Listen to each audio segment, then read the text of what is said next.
ಸಾಯುವ ಕಾಲಕ್ಕೆ ಬಂದ ಬುದ್ಧಿಯೇ ಯಾಕೆ ಕೆಟ್ಟವನೇ ವಾಲಿಯ ತಂಗಿಯನ್ನು ಬಯಸಿ ಮುಂದುವರಿದೆ ಅಲ್ಲ ಹೌದಾ ಮರಿ ಭ್ರಮಣ ಬಂದು ವಿಷ ತುಂಬಿದಂತಹ ಕಮಲದ ಆ ಸೌರಭವನ್ನು ಹೀರುವುದಕ್ಕೆ ಮುಂದಾದ್ರೆ ಪರಿಣಾಮ ಏನಾಗುತ್ತದೆ? ಅದು ಸಾಯ್ತದೆ. ಅದೇ ಸ್ಥಿತಿ ನಿನಗೂ ಬಂತು. ನಿನ್ನ ಪ್ರಾಣ ಹೀರ್ತಾರೆ.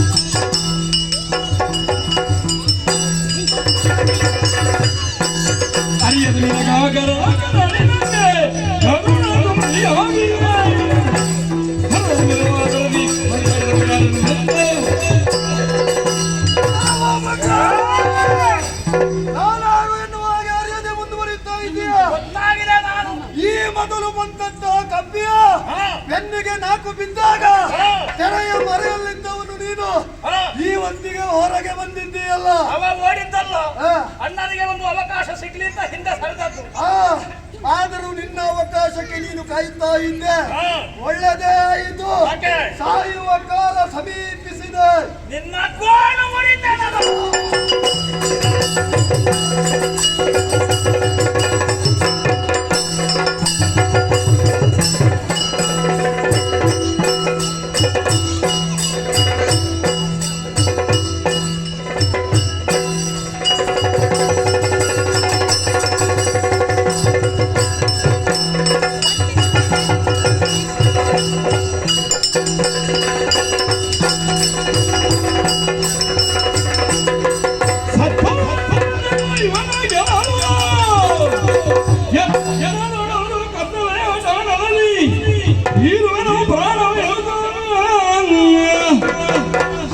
ಸುಳಿದು ಹಿಂದೈದಿ ಪೊಕ್ಕಲು ಮಹಾಮುಗಿಯುವುದ ತಿಳಿಯುವುದನು.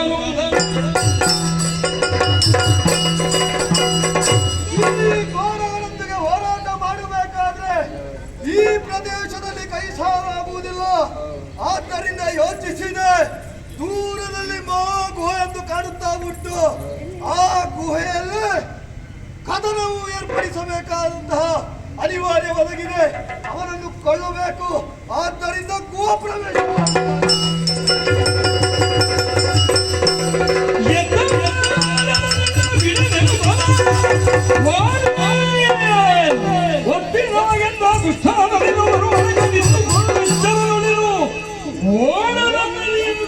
ಒಳಪೊಕ್ಕ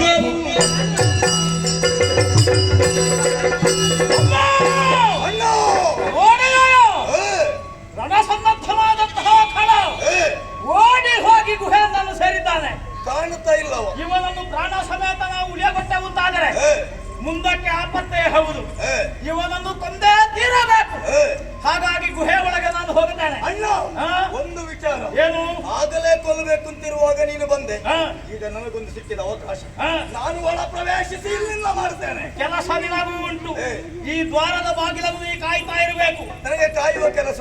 ಒಂದೊಮ್ಮೆಗೆ ನನ್ನ ಕೈಯಿಂದ ಆತ ತಪ್ಪಿಸಿಕೊಂಡು ಮತ್ತೆ ಈ ದಾರಿಯಲ್ಲಿ ಬಂದ ಎಂದಾದ್ರೆ ಅವನನ್ನು ಬಡಿದು ಕೊಲ್ಲು. ಅದಿತಲ್ಲ, ನಿನ್ನಿಂದ ಕೈ ತಪ್ಪಿಸಿ ಬರ್ಲಿಕ್ಕಿಲ್ಲ. ನನಗೆ ವಿಶ್ವಾಸ ಉಂಟು. ಆದಿತ್ತಲ್ಲ. ಸರಿ, ಒಳ ಹೋಗ್ತೇನೆ.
ಹುಡುಗಿಯೊಂದಿಗೆ ಸಣಸಾಟದಲ್ಲಿ ನನ್ನ ಅಣ್ಣ ಮಡಿದಾನೆ. ಅಣ್ಣ ಇಲ್ಲೆಲ್ಲವಾಗಿ ಹೋದನೆ. ದುರುಳ ಮಾಯಾವಿಯನ್ನು ನಾನು ಶಿಕ್ಷಿಸುವುದಕ್ಕೆ ಸಾಧ್ಯ ಉಂಟೆ? ನನ್ನಿಂದ ಕೂಡಿದ್ದೆ, ಯಾಕೆ ಕೂಡ್ಲಿಕ್ಕಿಲ್ಲ? ಅಣ್ಣ ದೇವೇಂದ್ರ ಕೊಟ್ಟಂತ ಕಾಂಚನ ಮಾಲಿಕೆಯನ್ನು ಧರಿಸಿರುವವ. ಅವನ ಮುಂಭಾಗದಲ್ಲಿ ಮಾಯಾವಿಗೆ ಗೆಲುವಾಗಿದೆ ಅಂತಾದ್ರೆ ಬರಿದಾಗಿ ಸಾಗಿದಂತ ಸುಗ್ರೀವನಿಗೆ ಗೆಲುವಾಗುವುದಕ್ಕೆ ಉಂಟೆ? ಇಲ್ಲ. ಹಾಗಾದ್ರೆ ಹೋರಾಟ ಸಲ್ಲದು ಅಂತ ನಾನು ಯೋಚಿಸಿದ್ದೇನೆ. ಈಗ ಮಾಯಾವಿ ಒಳಗೆ ಇದ್ದಾನೆ, ನಮ್ಮದು ಬುದ್ಧಿ ಸ್ವಲ್ಪ ಚುರುಕುಂಟು. ಇವ ಹೊರಗೆ ಬಂದಂತಾದ್ರೆ ನಮ್ಮವರಿಗೆಲ್ಲ ಆಪತ್ತಾಗುತ್ತದೆ. ಹಾಗಾಗಿ ಇವ ಒಳಗೆ ಇದ್ದು ಸಾಯ್ಬೇಕು, ಉಸಿರು ಗಟ್ಟಿ ಸಾಯ್ಬೇಕು. ಒಂದು ಸ್ವಲ್ಪ ವಾಯು ಒಳ ಪ್ರವೇಶಿಸಕೂಡದು. ಅದಕ್ಕೆ ಬೇಕಾಗಿ ದೊಡ್ಡದಾದಂತ ಬಂಡೆಯನ್ನು, ಸ್ವಲ್ಪ ಮರಗಿಡಗಳನ್ನು, ಸಣ್ಣ ಸಣ್ಣ ಬಂಡೆ ಕಲ್ಲುಗಳನ್ನೆಲ್ಲ ಸೇರಿಸಿ ಇದೋ ಗುಹದ್ವಾರವನ್ನು ಆಯ್ತಲ್ಲ. ನನ್ನದೊಂದು ಕೆಲಸ ಅಣ್ಣ ಇಲ್ಲ, ನಮ್ಮವರಿಗೆ ಹೇಳಬೇಕು.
ರಕ್ತದ ಕೋಡಿ ಹರಿತಾ ಇದೆ.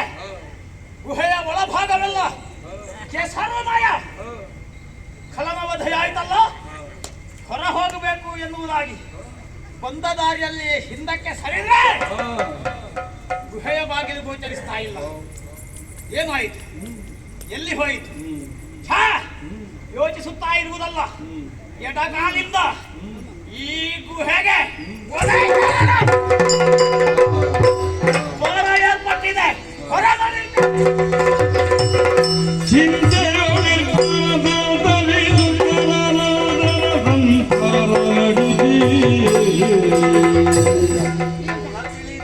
ಎಲ್ಲ ನಿಮಗೆ ಗೊತ್ತಾಯ್ತಲ್ಲ. ಹಾಗಂತ ನೀನು ದುಃಖಿಸ್ತಾ ಇದ್ರೆ ಆಗ್ತದ ಹೇಳು? ಅಣ್ಣ ಇಲ್ಲ ಅಂತ ತುಂಬಾ ದಿನ ಆಯಿತು. ಅಳಿದವರು ಮತ್ತೆ ಬರುವುದಕ್ಕೆ ಸಾಧ್ಯವಿಲ್ಲ. ನಾನು ಸಾಯ್ತೇನಂತ ಹೋದ್ರೆ ನೀವು ಸಾಯ್ಲಿಕ್ಕೆ ಬಿಡುವುದಿಲ್ಲ. ಹುಟ್ಟಿದವರು ಒಂದಲ್ಲ ಒಂದು ದಿವಸ ಸಾಯಲೇಬೇಕು. ಅದು ನನ್ನ ಅಣ್ಣ ಸತ್ತ. ಹಾಗಂತ ಇಲ್ಲಿ ಅರಾಜಕತೆ ಆಗಬಾರದು ಸುಗ್ರೀವ.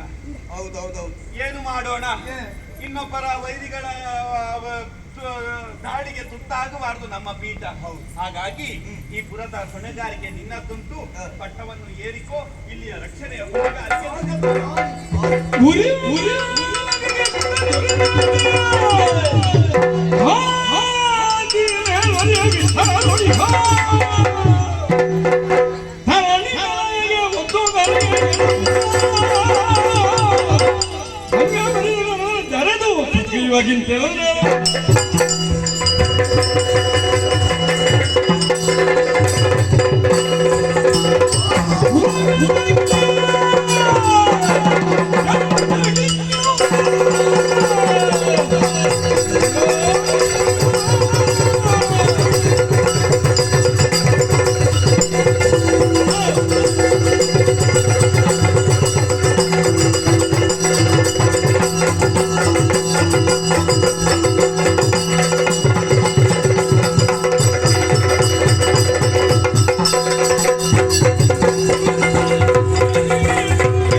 ಪಾತಕಿ, ನೀನಿಂತಹ ಒಂದು ಕೃತ್ಯವನ್ನು ಮಾಡ್ತೀಯ ಎನ್ನುವುದಾಗಿ ನಾ ಖಂಡಿತವಾಗಿಯೂ ಭಾವಿಸಲಿಲ್ಲ. ನೀನು ಸಾಯಲಿಲ್ವಲ್ಲ? ಸಾಯುವುದಕ್ಕೆ ನೀನು ಕಾಯುವುದಲ್ಲ.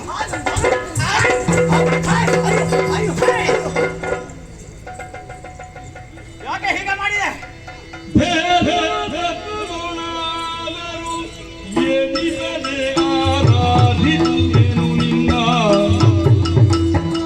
ಕ್ರೋಧವಿದೇತಗೆ ವಿರೋಧಿಯಾದ ಆದರ ವಿಧಿಸಲ್ಲ ಭೇದವ ಎನಿಸದೆ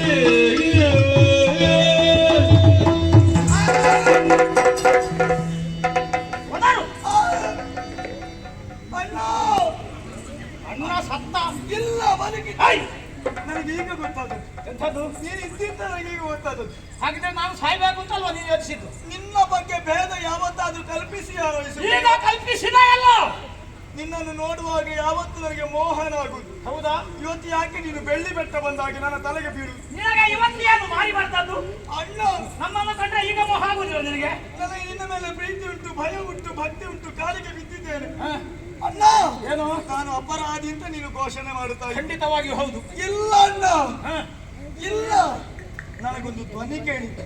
ಧ್ವನಿ? ಹಾ, ತಮ್ಮ ಸುಗ್ರೀವ. ಹ? ಅಷ್ಟೊತ್ತಾಗುವಾಗ ಯಾರ ಧ್ವನಿ ಅಂತ ಭಾವಿಸಿದ್ದಿ? ಅಣ್ಣನ ಸ್ವರ ಅಂತ. ಐ! ಇಷ್ಟು ವರ್ಷ ವಾಲಿಯ ಜೊತೆಯಲ್ಲಿ ಬದುಕಿದ್ದಿ, ನಿನಗೆ ವಾಲಿಯ ಸ್ವರ ಯಾವುದು ಅಂತ ನೀನು ಗೊತ್ತಾಗಲಿಲ್ಲ. ಅದು ನಿನ್ನ ಸ್ವರದಾಗೆ ಇತ್ತು. ಹಾಗೆತ್ತ? ನಿನ್ನ ಕಿವಿಗೆ ಮೊದಲು ಮದ್ದು ಮಾಡಿಸಬೇಕು. ಹಾಗಲ್ಲ, ಮತ್ತೆ? ಮತ್ತೆ ಸ್ವಲ್ಪ ಇಣುಕಿ ನೋಡಿದ್ರೆ ಹ. ಗೋಯ ದ್ವಾರ ಭಾಗದಿಂದ ಹ. ಹೊರ ಬಂತು. ಹ. ಹೊರೆ ತುಂಬಿದ ಹ. ಕೆಂಪು ಕೆಂಪು ಕೆಂಪು ಕೆಂಪು ರಕ್ತ. ಹ? ಅವಾಗ ನಾನು ಭಾವಿಸಿದೆ, ಹ? ಮಾಯವಾಯು ಜೊತೆ ಯುದ್ಧ ಮಾಡಿ ಹ. ನನ್ನ ಅಣ್ಣ ಇಲ್ಲಿಲ್ಲ ಅಂತ ಆದ ಅಂತ ಭಾವಿಸಿದೆ. ಹ, ಹ. ಆಮೇಲೆ ನಾನು ಸಾಯ್ಬೇಕು ಅಂತೆಲ್ಲ ಹೊರಟದ್ದುಂಟು. ಸಾಯ್ಬೇಕಿತ್ತು, ಮತ್ತೆ ಯಾಕೆ ಉಳಿದದ್ದು? ಈ ಜಾಂಬವರು ಉಳಿಸಿದ್ದು ನನ್ನನ್ನು. ಹ. ನೀನು ಸಾಯಬಾರದು, ಹ. ನೀನು ಉಳಿಬೇಕು. ಹ. ನಮಗೆ ಬೇಕಾಗಿ, ಹ. ಈ ಪುರಜನರಿಗೆ ಬೇಕಾಗಿ, ಹ. ಕಪಿವಾರಕ್ಕೆ ಬೇಕಾಗಿ ನೀನು ಉಳಿಬೇಕು ಅಂತ ಆಡಿದ್ದು. ಓಹೋ. ಅದಕ್ಕೆ ಬೇಕಾಗಿ ನಾನು ಪೀಠದಲ್ಲಿ ಕೂತದ್ದು. ಹ. ನೀನು ಬಂದೆ ಅಲ್ಲ, ನನಗೆ ಪೀಠ ಬೇಡ. ನಿನ್ನ ಕಪಡದ ಕಣ್ಣೀರನ್ನು ನೋಡಿ ನಾ ಕಲಗುತ್ತೇನೆ ಅಂತ ಭವಿಸಿದ್ಯೋ? ನಿನಗೆ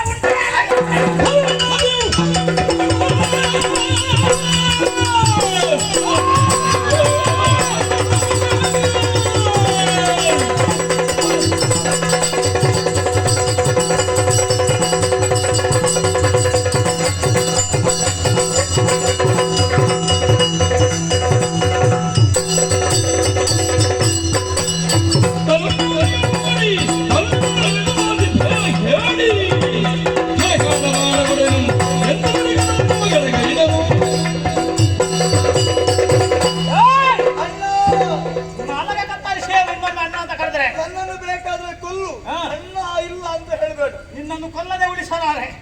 ಏ ಪಾತಕಿ, ನಾನಲ್ಲ. ನನ್ನ ಮೇಲೆ ನಿನಗೆ ಕರುಣೆ ಇರ್ತಾ ಇದ್ರೆ ಉಂಟು, ನೀನು ಹೀಗೆ ಮಾಡ್ತಾ ಇದ್ದೀಯ? ಪ್ರೀತಿ ಉಂಟು. ಗುಹೆಯ ಒಳಗೆ ಹೋದ ಅಣ್ಣ ಸತ್ತಿದ್ದಾನೋ ಬದುಕಿದ್ದಾನೋ ಎನ್ನುವುದನ್ನು ನೋಡದೆ ಗುಹೆಯ ದ್ವಾರವನ್ನು ಬಂಧಿಸಿ ಬಂದೆ ಅಲ್ಲ. ನನಗೆ ಬೇಕಾಗಿ ಅವು ಹೊರಗೆ ಬಂದ್ರೆ ಅಂತ ಅರ್ಥ ಆಯ್ತು ನನಗೆ. ಒಳಗಿದ್ದವ ಸಾಯ್ಲಿ ಅಂತ ನನಗೆ ಮಾಡಿ. ವಾಲಿಯ ವಿಕ್ರಮ ಏನು ಅಂತ ತಿಳಿದಂತಹ ನೀನು ಈ ರೀತಿಯಾಗಿ ಯಾಕೆ ಮಾಡಿದೆ ಎನ್ನುವುದಾಗಿ ಈಗ ಅರ್ಥ ಆಯಿತು. ನೀನು ಇಲ್ಲ ಅಂತ ಆದ್ಮೇಲೆ ಮತ್ತೆ ನನ್ನನ್ನು ಉಳಿಸಿ ಅನ್ನೋದಕ್ಕೆ ನಾನು ಹಾಗೆ ಮಾಡಿ. ಗೊತ್ತಾಯಿತು. ಬಹು ದಿನದಿಂದ ಯೋಚಿಸ್ತಾ ಇದ್ದೆ ಅಂತ ಕಾಣ್ತದೆ. ಇಂತಹ ಒಂದು ಸಮಯ ಬರಬೇಕು ಎನ್ನುವುದಾಗಿ ಇಲ್ಲ. ಏಯ್! ವಾಲಿಯನ್ನು ಇಲ್ಲ ಮಾಡಿಸಿ ಇಲ್ಲಿಯ ಪೀಠವನ್ನು ಏರಿ ನನ್ನ ಅರಸಿಯನ್ನು ಆಳಬೇಕು ಎನ್ನುವುದಾಗಿ ಭಾವಿಸಿದಾಗ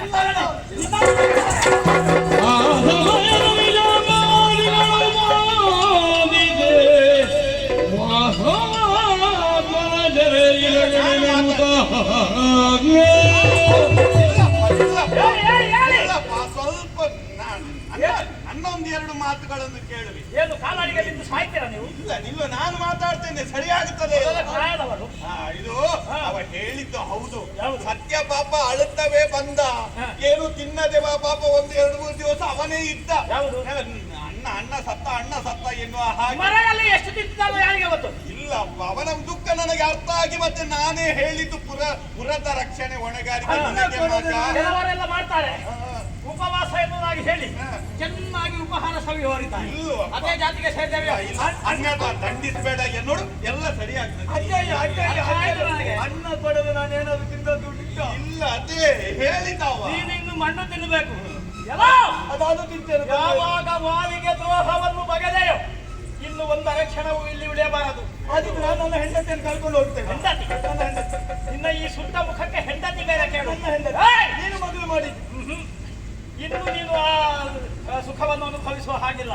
ಅಣ್ಣನಾದಂತಹ ನಾನು ಜೀವಂತವಾಗಿರುವಾಗ ನನ್ನ ಅರಸಿಯನ್ನು ಸಮೀಪದಲ್ಲಿ ಕುಳ್ಳಿರಿಸಿಕೊಂಡು ಯಾವಾಗ ನೀ ಸರಸ ಆಡಿದೆಯೋ ಅವಳು ಬಂದು ಅವತ್ತೇ ಕಳೆದುಕೊಂಡ ನೀನು ಆ ಯೋಗ್ಯತೆಯನ್ನು. ನಡಿ, ನಿನಗೆ ಹೆಂಡತಿ ಇಲ್ಲ. ಒಮ್ಮೆ